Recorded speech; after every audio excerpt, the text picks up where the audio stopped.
بسم اللہ الرحمن الرحیم۔ السلام علیکم ورحمۃ اللہ وبرکاتہ۔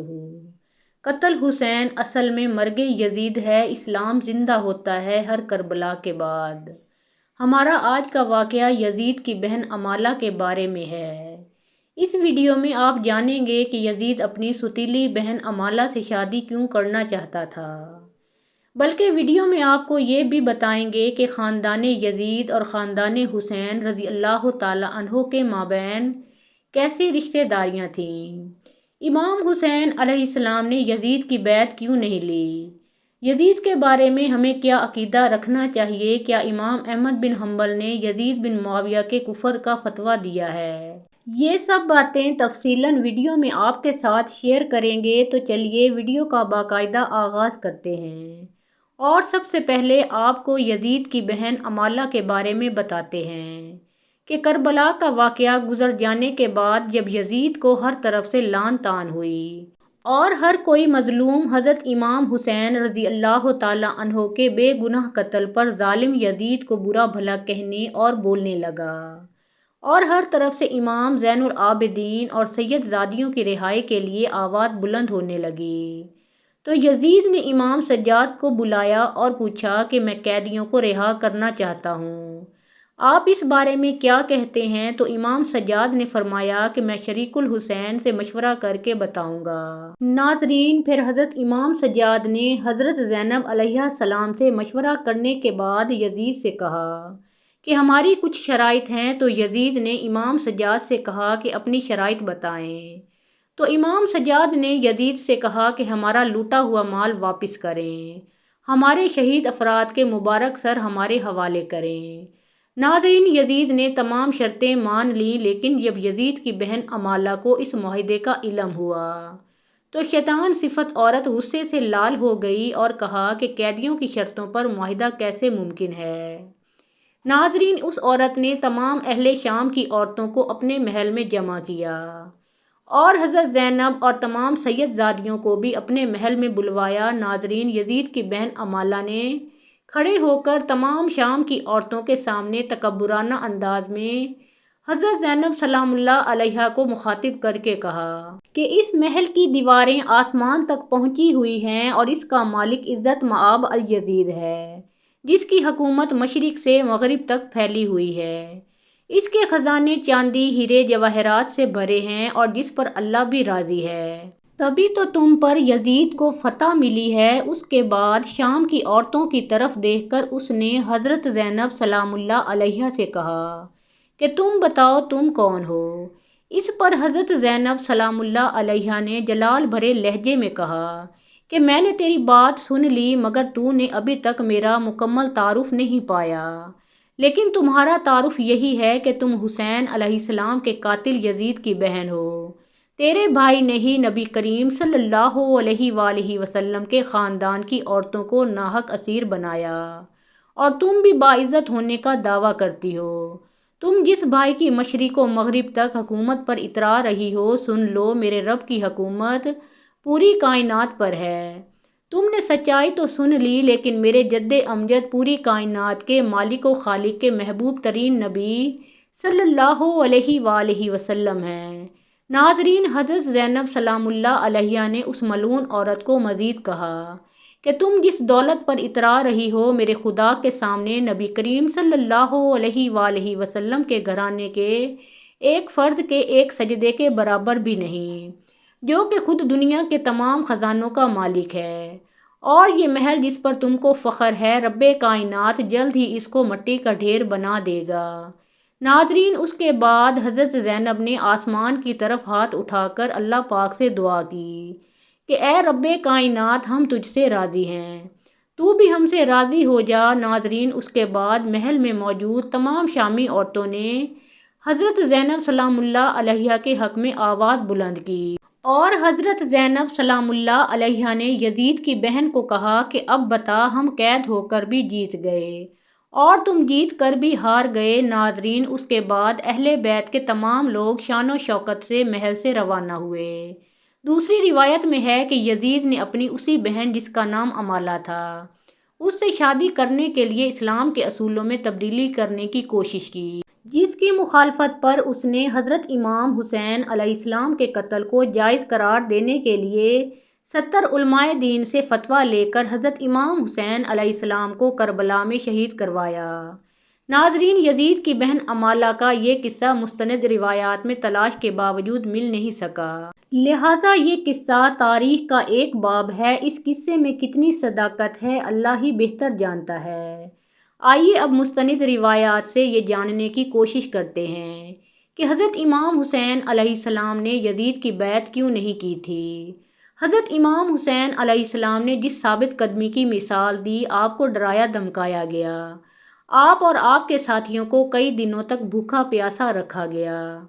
حتیٰ کہ آپ اور آپ کے تقریباً تمام تر خاندان اور ساتھیوں کو بے دردی سے شہید کیا گیا،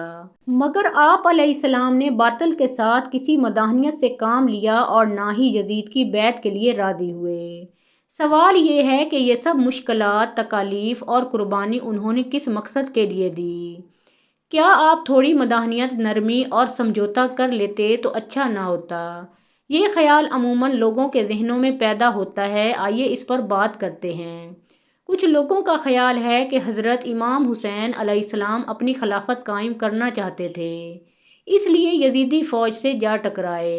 یہ درست ہے کہ انہیں کوفہ اور دیگر علاقوں سے بلاوے آئے تھے کہ آپ علیہ السلام آئیں تاکہ آپ کو خلیفہ منتخب کیا جا سکے۔ انہیں وسیع عوامی حمایت کا وعدہ کیا گیا۔ بزرگوں نے آپ علیہ السلام کو سمجھایا بھی کہ یہ دھوکہ لگتا ہے، مگر آپ علیہ السلام نے جانے کا قصد کر لیا،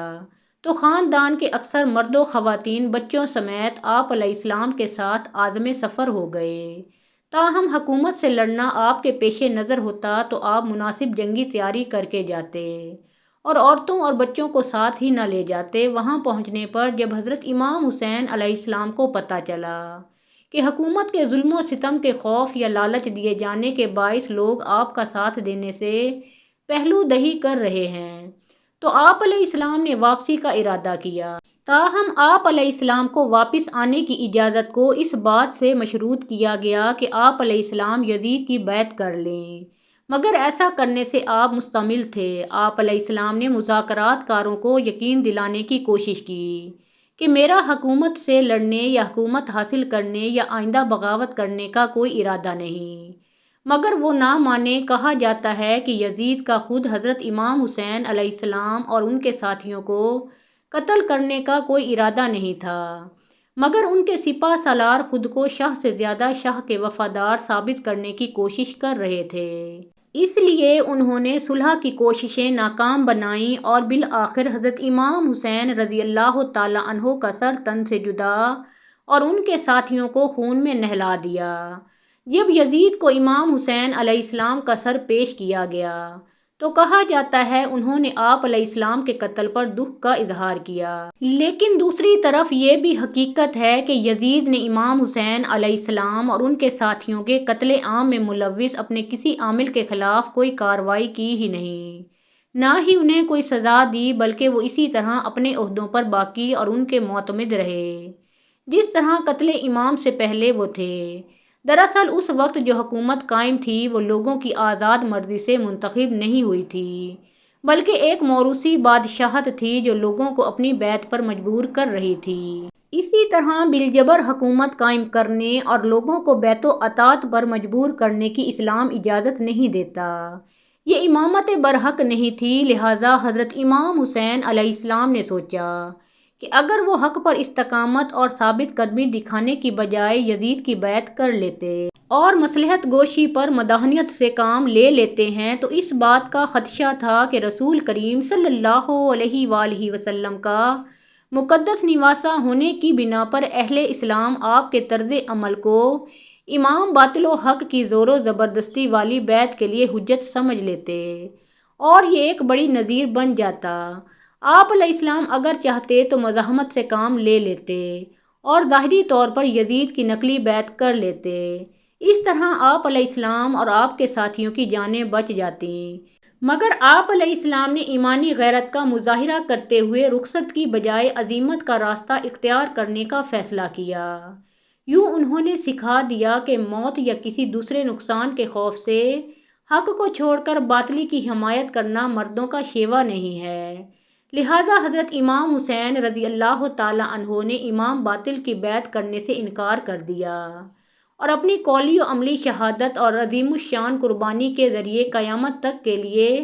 لوگوں پر راہ عظیم پلازے کر دی۔ آپ علیہ السلام نے سکھا دیا کہ اگر آئندہ حق و باطل کے درمیان اس طرح کا معرکہ برپا ہو، حق و باطل میں ترجیح و انتخاب کا موقع آئے یا کوئی فاسق اور ظالم لوگوں پر بالجبر اپنی حکومت مسلط کرنے کی کوشش کرے، تو آزادی قانون کی بالادستی، جمہوریت اور انسانی وقار کے علم بردار کسی مداحنت سے کام نہ لے، جرأت دکھاتے ہوئے حق کے ساتھ سینہ تان کر کھڑے ہوں اور باطل کے ساتھ کسی بھی طرح کی حمایت اور تعاون سے صریح انکار کر دیں۔ حقیقت یہ ہے کہ حضرت امام علیہ السلام حریت جو اب وہ حکومت، انسانی دوستی اور حق و صداقت کے لیے کوشاں لوگوں کے لیے مشعل راہ ہے۔ ویڈیو کے آخر میں ناظرین یہ بھی جان لیجئے کہ خاندان یزید و خاندان حسین علیہ السلام کے مابین کیسی رشتہ داریاں تھیں۔ تو ناظرین، اسلامی تاریخ کی سرسریوں سطحی مطالعہ سے بعض لوگوں نے یہ نظریہ قائم کر لیا ہے کہ گویا بنو امیہ یعنی خاندان یزید اور بنو ہاشم یعنی خاندان حسین علیہ السلام کے مابین کوئی سخت دشمنی تھی، لیکن جب ہم انصاف کے مستند کتاب کا مطالعہ کرتے ہیں تو ہمیں معاملہ اس کے برعکس نظر آتا ہے۔ ہم دیکھتے ہیں کہ اہل بیت کی خواتین کثرت سے بنو امیہ میں بیاہی گئیں اور بنو امیہ بنو ہاشم میں واقعہ کربلا کے بعد بھی مشاورت کے تعلقات چلتے رہے، اور ظاہر سی بات ہے کہ ایک انسان اپنی بہن اور بیٹی اسی خاندان میں بیاہتا ہے جس کے لوگوں کے بارے میں اس کو قطعی اطمینان ہو کہ وہ ذی شرف و اعلیٰ مرتبت ہیں اور ہماری خواتین کا خیال رکھیں گے۔ یہاں یہ بھی جان لیجئے کہ کیا امام احمد بن حنبل نے یزید بن معاویہ کے کفر کا فتویٰ دیا ہے؟ اس حوالے سے امام احمد بن حنبل رحمۃ اللہ علیہ کے بیٹے جن سے یزید کے بارے میں سوال کیا تو آپ رحمۃ اللہ علیہ نے جواب دیتے ہوئے ارشاد فرمایا، میرے بیٹے، کیا ایسا ممکن ہے کہ کوئی اللہ پر ایمان رکھنے کا دعویٰ کرے اور پھر یزید سے بھی دوستی رکھے، اور ایسے شخص پر میں یعنی امام احمد بن حنبل لعنت کیوں نہ کروں جس پر قرآن میں اللہ نے خود لعنت کی ہو؟ تو فرزند نے عرض کیا، قرآن میں کس جگہ اس پر لعنت ہوئی ہے؟ تو انہوں نے جواب دیا کہ اللہ کے اس فرمان میں، پس اے منافقوں، تم سے توقع یہی ہے کہ اگر تم قتال سے گریز کر کے بیچ نکلو اور حکومت حاصل کر لو تو تم زمین میں فساد ہی برپا کرو گے اور اپنے ان قرابتی رشتوں کو توڑ ڈالو گے جن کے بارے میں اللہ اور اس کے رسول صلی اللہ علیہ وآلہ وسلم نے مواصلت اور مدت کا حکم دیا ہے۔ یہی وہ لوگ ہیں جن پر اللہ نے لعنت کی ہے اور ان کے کانوں کو بہرا کر دیا ہے اور ان کی آنکھوں کو اندھا کر دیا ہے کہ قتل امام حسین علیہ السلام سے بڑھ کر بھی کوئی فساد ہو سکتا تھا۔ یزید کے بارے میں ہمیں کیا عقیدہ رکھنا چاہیے؟ تو اس سوال کا جواب یہی ہے کہ یزید کے بارے میں خاموشی بہتر ہے۔ یہی اکثر اکابر علماء کا موقف ہے۔ تاہم اس میں کوئی شک نہیں کہ حضرت امام حسین رضی اللہ تعالیٰ عنہ اور یزید کے درمیان جو جنگ ہوئی اس میں حضرت امام حسین رضی اللہ تعالیٰ عنہ حق پر تھے اور یزید کا موقف بالکل غلط تھا۔ ہماری اللہ پاک سے دعا ہے کہ اللہ پاک ہمیں اہل حق کا ساتھ دینے والا بنائے اور ہمیں دین اسلام کی کامل سمجھ عطا فرمائے، آمین یا رب العالمین۔ محترم ناظرین، پیارے آقا محمد مصطفیٰ صلی اللہ علیہ وآلہ وسلم کا پیارا نام ایک بار کامنٹ سیکشن میں ضرور لکھیے۔